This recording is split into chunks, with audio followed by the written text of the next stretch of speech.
Et si un simple objet pouvait sceller ton destin? Une chaise, en apparence banale, qui aurait entraîné la mort de tous ceux qui s'y sont assis. Légende urbaine ou malédiction bien réelle, ce que tu vas entendre risque de te faire voir les vieilles chaises d'un autre œil. Prends place, mais surtout, réfléchis bien avant de t'asseoir. Salut à toi et bienvenue dans cette nouvelle chronique de l'étrange. Tu le sais, ici on plonge ensemble dans les mystères les plus sombres et les légendes les plus fascinantes. Et aujourd'hui, accroche-toi bien car on va parler d'un objet qui a fait trembler plus d'un sceptique. Imagine, tu entres dans une vieille auberge anglaise, l'odeur du bois ancien flotte dans l'air, le craquement du plancher sous tes pas résonne dans le silence. Au fond de la pièce, une chaise banale en apparence trône près du bar. Absolument rien n'est signalé, il n'y a pas de barrière, pas d'avertissement. Pourtant, si tu t'y assieds, il se pourrait bien que ce soit la dernière chose que tu fasses en ce monde. Depuis plus de 300 ans, cette chaise aurait condamné à mort quiconque ose s'y installer. Ramoneurs, soldats, ouvriers, passants téméraires, tous auraient trouvé la mort dans d'étranges circonstances, parfois quelques heures seulement après avoir défié la malédiction. Coïncidence macabre ou véritable objet maudit, oserais-tu t'asseoir sur la chaise de la mort de Thomas Busby? Accroche-toi bien, car cette histoire risque de te faire réfléchir à deux fois avant de poser tes fesses n'importe où. Aux origines de la chaise maudite, Thomas Busby, un homme sans foi ni loi. Pour comprendre l'histoire de cette chaise maudite, il faut remonter le temps. Direction l'Angleterre du début du XVIIIe siècle, plus précisément dans le Yorkshire du Nord. Une époque rude, où les campagnes sont plongées dans une obscurité angoissante une fois la nuit tombée. Les routes sont poussiéreuses, sillonnées par des hors-la-loi, les forêts profondes et silencieuses, et les villages de simples regroupements de chaumières aux cheminées fumantes où l'on vit au rythme des récoltes et des beuveries. Les tavernes qui parsèment ces régions peu fréquentées sont très souvent mal famées. Les règlements de compte sanglants sont le lot quotidien des personnes qui osent les fréquenter. Parmi elles, il y en a une à l'écart d'un village, sur la grande route menant à Sursk. Un établissement miteux, aux murs de pierre froide et aux toits de chaume noircis par le temps. À l'intérieur, la lumière vacille sous les chandelles, projetant des ombres dansantes sur le bois brut des poutres. L'air est saturé de l'odeur du tabac, du cuir humide des voyageurs et de l'alcool bon marché. Des rires gras résonnent dans l'obscurité, entrecoupés de jurons et de tintements de chope. C'est ici que Thomas Busby règne en maître, puisqu'il est, avec son épouse, le propriétaire des lieux. Busby n'est pas un simple aubergiste. C'est un homme de mauvaise réputation, un escroc au caractère explosif, connu pour ses affaires douteuses et ses accès de colère. Il n'a rien d'un gentleman. Son haleine empeste l'alcool, ses vêtements sont au mieux négligés et son regard, sous ses sourcils épais, oscille entre la ruse et la menace. Mais s'il y a bien une chose qu'il aime plus que tout au monde, en dehors de la boisson et de l'argent, c'est une vieille chaise en bois, installée près du comptoir de son auberge. Une chaise usée, au dossier sculpté. Sa chaise, son trône. Mais il y a aussi Daniel Haughty, son beau-père, un homme tout aussi peu recommandable que lui. Ancien faussaire, Haughty a fait fortune grâce à des affaires illicites avant de s'installer non loin de l'auberge, dans une ferme isolée où il poursuit discrètement ses affaires douteuses. Lui et Busby se détestent cordialement. Pour Haughty, son gendre est un bon à rien, un ivrogne incapable de s'occuper de sa fille comme il le devrait. Pour Busby, son beau-père est un vieillard prétentieux qui veut se mêler de sa vie. Les disputes sont fréquentes entre eux, mais ce soir-là, en 1702, tout bascule. Haughty débarque à l'auberge, furieux. Personne ne sait vraiment pourquoi, mais la colère gronde entre les deux hommes. Certains racontent qu'Haughty voulait éloigner sa fille de ce misérable ivrogne, d'autres disent qu'il était venu réclamer sa part d'une énième affaire frauduleuse. Mais une chose est certaine, au cours de la dispute, Oaty ose faire l'impensable. Il s'installe sur la chaise de Busby. Le silence tombe, lourd et pesant. Les quelques clients encore présents retiennent leur souffle. Busby voit rouge. Ses doigts se crispent autour de son verre, son visage se tord de rage. Comment ose-t-il profaner son trône, ici, dans son propre repère? La dispute devient un affrontement. La voix d'Oaty gronde, celle de Busby explose. Les menaces fusent, les poings se serrent. Ce soir-là, Thomas Busby s'acharne et tue son beau-père. Certains disent qu'il l'a roué de coups, d'autres qu'il l'a étranglé de ses propres mains avant de traîner son cadavre dans les bois pour le dissimuler. Quoi qu'il en soit, quelques jours plus tard, le corps sans vie de Daniel Oaty est retrouvé. La nouvelle se répand comme une traînée de poudre et très vite, Busby est arrêté, jugé et condamné à mort par pendaison. Mais avant d'être exécuté, il laisse derrière lui un ultime avertissement. Une malédiction qui, selon certains, hante encore aujourd'hui l'auberge où tout a commencé. La naissance d'une malédiction. Après son procès expéditif, Thomas Busby croupit dans une cellule humide, à l'abri de la lumière du jour. L'air y est épais, chargé de l'odeur de moisissure et de paille souillée. Chaque nuit, il entend les rats gratter la pierre. Chaque matin, il sait qu'il se rapproche un peu plus de la potence. Mais malgré l'ombre de la mort qui plane sur lui, une seule pensée l'obsède. Sa chaise. Le matin de son exécution, on le tire hors de sa cellule. Ses pieds nus traînent sur les pavés froids tandis qu'on l'emmène à travers la ville, sous les huées de la foule. Son visage est blême, mais son regard, lui, est toujours habité par cette lueur sournoise qui le caractérise. Il ne supplie pas, ne pleure pas. Il marche d'un pas lourd vers son destin. Mais avant d'être pendu, il demande une dernière volonté. Boire une dernière chope dans son auberge. Malgré cette demande inhabituelle et comme le veut la coutume, les autorités acceptent. Après tout, ce n'est qu'un condamné et d'ici peu il ne sera plus qu'un cadavre suspendu à une corde. Dans la taverne, l'ambiance est lourde. Personne ne parle. Les clients, d'habitude bruyants et bagarreurs, restent silencieux. Busby s'avance lentement vers sa chaise, cette chaise qu'il affectionne particulièrement, et s'y installe une dernière fois. Il passe une main sur le bois usé du dossier, comme s'il voulait graver la sensation du bois usé sur sa peau dans sa mémoire. Puis, dans un souffle rauque, il se redresse et prononce les mots qui scelleront son destin et celui de bien d'autres après lui. Que la mort foudroie quiconque osera s'asseoir sur ma chaise. Certains rient nerveusement, d'autres se signent discrètement, murmurant une prière. Busby, lui, sourit, comme s'il venait de jouer son dernier coup. Puis, sans un mot de plus, il est emmené. Peu après, sous un ciel gris et menaçant, Thomas Busby est pendu haut et court, son corps se balançant lentement au-dessus de la foule rassemblée au bout de la potence qui fut installée pour l'occasion juste devant son auberge. Mais si son corps cesse de bouger ce jour-là, son esprit, lui, n'a peut-être jamais quitté cette chaise. Car, au fil des siècles, les rumeurs commencent à circuler. Des histoires d'hommes et de femmes qui, défiant la légende, ont osé s'asseoir sur le siège du condamné, et qui, quelques heures ou quelques jours plus tard, ont connu une mort brutale, parfois inexplicable. Coïncidence ou conséquence?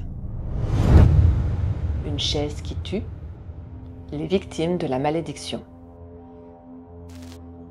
Depuis cette nuit fatidique où Thomas Busby a maudit sa chaise d'une voix grondante, les rumeurs et la peur n'ont cessé d'enfler.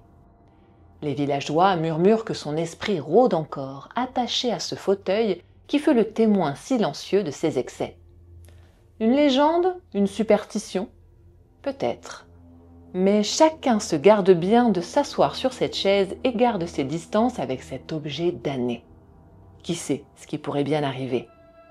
Et si la rage et la haine de Busby avaient été si fortes qu'elles en auraient imprégné la moindre fibre du bois? Il faudrait être fou pour mettre ainsi sa vie en danger et commettre une pareille imprudence. Mais les années passent, puis les décennies, et c'est finalement presque 2 siècles qui s'écoulent sans incident. Il faut dire que la légende a la peau dure, et les habitants du coin se transmettent cette histoire de génération en génération, si bien que personne ne s'était risqué de tenter Busby. Puis, un soir d'hiver 1894, alors que la neige s'accumule sur le seuil de l'auberge, un ramoneur de passage passe la porte du Busby Stoop Inn. À l'intérieur, les lueurs vacillantes des chandelles projettent des ombres mouvantes sur les murs de pierre. Le ramoneur, éméché par quelques pintes, s'installe lourdement sur la chaise maudite. Le silence se fait pesant, et certains villageois se décident finalement à le mettre en garde. Il rit, se moque de la superstition des habitants et finit sa soirée bien calée au fond du siège. Mais au petit matin, son corps est retrouvé pendu à un arbre non loin du lieu où Busby lui-même fut exécuté. Alors, suicide, meurtre, malédiction, personne n'ose en parler trop fort et l'affaire est vite classée. Des années plus tard, la Seconde Guerre mondiale éclate et l'aérodrome, situé juste en face de l'auberge, sert de base à 4 escadrons de la Royal Canadian Air Force. Le Busby Stoop Inn devient un lieu de détente pour les aviateurs. Jeunes et insouciants, les hommes rient, boivent, se lancent des défis. Et bientôt, la chaise attire leur attention. Un à un, plusieurs pilotes s'y installent, raillant les peureux et se moquant ouvertement de l'histoire. Mais l'insouciance a un prix. Envoyé en mission peu après, aucun de ceux s'étant assis sur la chaise ne reviendra. Coïncidence? Peut-être. Mais les survivants, eux, ne rient plus. L'histoire se répète en 1967, lorsqu'un duo de pilotes de la Royal Air Force, défiant le sort, décide de s'asseoir à tour de rôle sur le fauteuil de Busby. Quelques heures plus tard, leur voiture quitte la route à une vitesse folle et s'écrase contre un arbre. Aucun des deux ne survit. L'histoire commence à faire du bruit. Et si la malédiction était réelle? En 1968, l'auberge change de propriétaire, rachetée par Tony Earnshaw. Pragmatique et rationnel, il voit dans ce commerce un bon moyen de se faire pas mal d'argent. Les mises en garde des villageois le laissent de marbre et il trouve rapidement ses marques dans la petite taverne. Mais il ne mettra pas bien longtemps avant de commencer à réviser son point de vue. Il ne faudra pas plus de 2 ans pour que la funeste loi des séries causée par la chaise maudite poursuive ses méfaits. En 1970, un ouvrier du bâtiment profite de sa pause déjeuner pour pousser la porte de l'auberge. Il avance nonchalamment et s'assoit directement sur une chaise installée proche du bar, dans un coin retiré de la pièce. L'endroit idéal pour être tranquille, pense-t-il peut-être. L'après-midi même, il chute mortellement du toit sur lequel il travaillait. Seulement quelques semaines plus tard, c'est une femme de ménage qui, en glissant sur le sol mouillé qu'elle venait tout juste de nettoyer, se retrouve déséquilibrée et tombe lourdement sur la chaise. Peu de temps après cet incident, les médecins lui diagnostiqueront une tumeur foudroyante au cerveau. Elle succombera en quelques mois. Bien que sceptique, le propriétaire Tony Earnshaw décide de prendre une mesure de précaution. Ça fait quand même beaucoup de coïncidences et il ne faudrait pas que la réputation de la chaise maudite et de toutes ces morts qu'elle semble causer fasse fuir la clientèle. Il décide donc de la descendre à la cave, persuadé d'avoir trouvé une solution efficace à son problème. Mais en 1978, c'est le livreur d'une brasserie venu ravitailler l'auberge qui sera la dernière personne à faire les frais de la malédiction.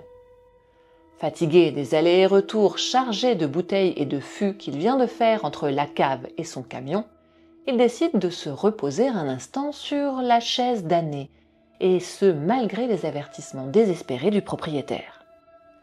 Quelques heures plus tard, sur le chemin du retour, son camion quitte inexplicablement la route et le livreur finit broyé dans un fossé. Il n'avait aucune chance de s'en sortir. Cette fois, c'en est trop. L'aubergiste effrayé décide qu'il est temps d'agir. Mais peut-on vraiment se débarrasser d'un objet maudit? La chaise mise sous clé. Tu l'auras compris, les années passent, mais la légende de la chaise maudite ne faiblit pas. Au contraire, chaque nouveau décès suspect renforce l'aura de terreur qui l'entoure. À l'auberge de Busby Stoop Inn, l'atmosphère est de plus en plus lourde. Les habitués refusent de s'en approcher et certains clients n'osent même plus franchir le seuil du bâtiment. Tony Earnshaw, le propriétaire des lieux, observe tout cela avec un mélange de fascination et d'inquiétude. Il n'a jamais cru aux histoires de malédiction, du moins pas jusqu'à ce qu'il soit témoin des derniers événements tragiques. L'ouvrier tombé d'un toit, la femme de ménage et son cancer foudroyant, trop de coïncidences. Et puis l'affaire du livreur, ça en était trop. Si même à la cave, reléguée dans l'obscurité humide du sous-sol, les accidents se poursuivent, Tony comprend qu'il doit agir de manière plus radicale. En 1978, il prend alors une décision irrévocable. Il offre la chaise au musée de Sursk, dans l'espoir d'éloigner définitivement le malheur qui lui colle à la peau. Aujourd'hui encore, la chaise y repose, suspendue à un mur, hors de portée. Plus personne ne peut s'y asseoir. Une précaution nécessaire, diront certains. Une vaine tentative d'échapper à la malédiction, souffleront d'autres. Car, après tout, qui peut affirmer que le spectre de Thomas Busby ne veille pas toujours, attendant simplement une nouvelle occasion de frapper? Superstition mortelle ou force inconnue? Depuis des décennies, la chaise de Thomas Busby alimente les spéculations et divise les esprits. D'un côté, ceux qui sont convaincus que la malédiction est bien réelle, appuyés par une liste troublante de décès inexpliqués. De l'autre, les sceptiques, persuadés que ces morts ne sont que de simples coïncidences, gonflés par le pouvoir du mythe et l'imagination collective. Les scientifiques et les rationalistes avancent une explication simple, l'effet nocebo. Il se manifeste lorsqu'une personne ressent des symptômes négatifs, à contrario de l'effet placebo, après l'administration d'une substance inerte ou médicament fantôme, ou bien encore après un geste médical sans aucune action thérapeutique, simplement parce qu'elle s'attend à éprouver des effets indésirables. En d'autres termes, la simple anticipation d'un effet négatif peut justement suffire à le provoquer. Les mécanismes de l'effet nocebo sont principalement psychologiques. Lorsqu'une personne est informée des effets secondaires potentiels d'un traitement, cette information peut générer de l'anxiété ou des attentes négatives, conduisant à l'apparition réelle de ces symptômes. Ce phénomène est donc étroitement lié à une suggestion. Dans le contexte de la chaise de Thomas Busby, l'effet nocebo pourrait expliquer pourquoi, lorsqu'une personne croit fermement qu'un objet est maudit, son anxiété provoquerait des troubles physiques, altérerait son jugement, voire la conduirait à adopter un comportement plus risqué sans s'en rendre compte. La peur de la chaise ancrée dans l'inconscient pourrait suffire à précipiter des accidents fatals. Mais alors, comment expliquer le nombre impressionnant de victimes? Certains chercheurs évoquent le hasard statistique. Un pub où se succèdent des ouvriers, des militaires en permission et des voyageurs fatigués augmente naturellement le risque d'accident. Surtout à une époque où la sécurité routière ou les normes de travail étaient bien moins strictes. Et pourtant, peut-on balayer du revers de la main ces témoignages troublants? Certains visiteurs ont affirmé avoir ressenti un malaise en s'approchant de la chaise, comme une sensation oppressante, un poids invisible sur leurs épaules. D'autres ont décrit une atmosphère électrique, une impression d'être observés. Certains parapsychologues vont plus loin. Ils suggèrent que la chaise aurait absorbé l'énergie négative de Thomas Busby au moment de sa mort, devenant un vecteur de cette force malveillante. Selon cette théorie, un objet peut s'imprégner d'émotions extrêmes, qu'il s'agisse de colère, de peur ou de haine, et les retransmettre à ceux qui entrent en contact avec lui. Alors, légende urbaine, autosuggestion ou véritable malédiction? La chaise, elle, reste silencieuse, suspendue au mur du musée de Sursk, attendant peut-être qu'un jour, quelqu'un ose de nouveau braver l'interdit. Alors, superstition mortelle ou véritable force inconnue? L'histoire de la chaise de Thomas Busby nous rappelle combien certaines légendes peuvent traverser les siècles, alimentées par les peurs, les coïncidences troublantes et l'impact indéniable de notre propre esprit. Que l'on soit convaincu par la malédiction ou que l'on y voit un simple cas d'effet nocebo, une chose est sûre, cette chaise n'est pas un simple meuble oublié.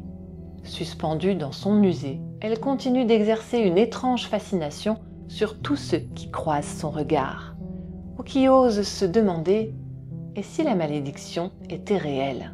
Et toi, qu'en penses-tu? Crois-tu que cette chaise porte réellement un funeste pouvoir, ou penses-tu que tout cela n'est qu'une succession de malheureux hasards amplifiés par la peur? Dis-moi tout en commentaire, j'ai hâte d'avoir ton avis. Et si cette histoire t'a captivé, n'oublie pas de liker cette vidéo, de t'abonner à la chaîne et d'activer la cloche pour ne plus rater aucune de nos prochaines enquêtes. Sur ce, je te dis à très bientôt pour une nouvelle chronique de l'étrange.